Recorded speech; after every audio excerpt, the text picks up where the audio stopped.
Honorable City, my name is Curtis Spear. Honorable City Council members and Mr. Mayor, I feel called to issue an appeal to your conscience, call for justice, and to express yearning for restoration of relationship, for reconciliation. I speak for myself and as a member of the Catholic Worker, Christ and St. Luke's Episcopal Church in Occupy, Norfolk. I'd first like to say, I want to say first, I've never cast a happier vote than when the highly respected Dr. Whibley ran for her council seat. Only last week, and also I'd like to say, only last week I was at one of the most beautiful funerals I've ever attended. It's your funeral home, Mr. Riddick. Thank you for hosting us. And Mr. Wynn, I'd like to say, just the words, Wynn's Nursery, make me feel deeply at home in this, my hometown of over 50 years. Thank you.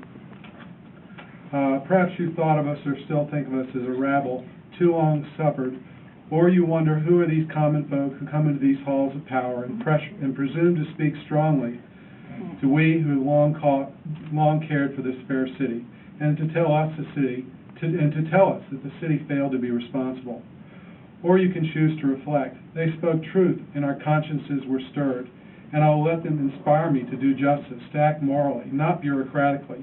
I will repair the breach, restore a relationship. On Sunday morning, I had coffee at the home of a most senior partner of one of the most highly respected law firms of our area.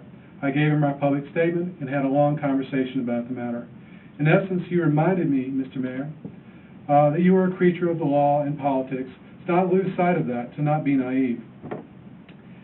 He might be cynical, he said, but he felt that the moral dimensions of this matter would be trumped by the political and legal concerns. I considered the source, a perhaps jaded lawyer, and decided to hold on to a deeper, more human hope, the hope of reconciliation. To all of you in government, nothing becomes a politician, a lawyer, any man or woman in leadership, so much as humility, the courage and character to say straightforwardly, we made a mistake, we handled this poorly. Mr. Mayor, I spent 10 years at Norfolk Academy, and am schooled in its sense and code of honor. I grew up with boys, then youth, who became men long before they went to VMI because their fathers had gone to VMI and had installed VMI's sense and code of honor in them as young boys. I greatly respect you, Mr. Mayor, for this profound heritage. Please consider the pleas for justice made by your citizens this evening and honor your VMI heritage.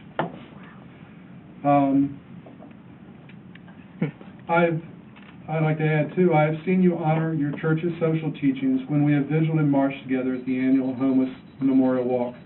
And I was so proud of you, the leader of our city, when I read an article naming Norfolk as one of the two cities that stand out in their efforts to create housing for its poor.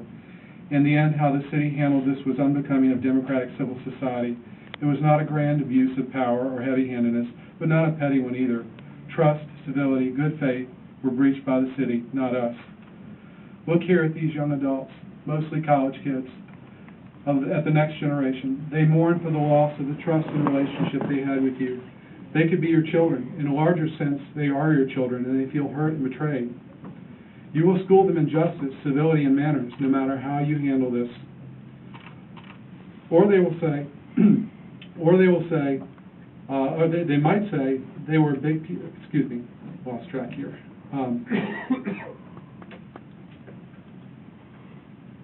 Will they perhaps look to your handling of this matter when we are dead and gone and say they fell short, they morally failed us? Or will they say they were big people, they surprised us, they had the character and wisdom to recognize error and act on principle to restore a relationship? I'm almost through. That they had the empathy for their fellow citizens, that they imagined how they would feel if they were us. In conclusion, I appeal to your conscience and pray that you do not hold to the small law of legal technicalities and dishonest obfuscation and avoidance, but to the greater, broader law of human decency, of the golden rule, the injunction to love thy neighbor. We are counseled, after all, by that preeminent expert in the law, Jesus, to not lose sight of his simple summary of all the law and the prophets. Love God and thy neighbor as thyself. And I appreciate your indulgence of letting us have more than 3 minutes. If only you'd given us more than 3 hours. Ooh. Well said.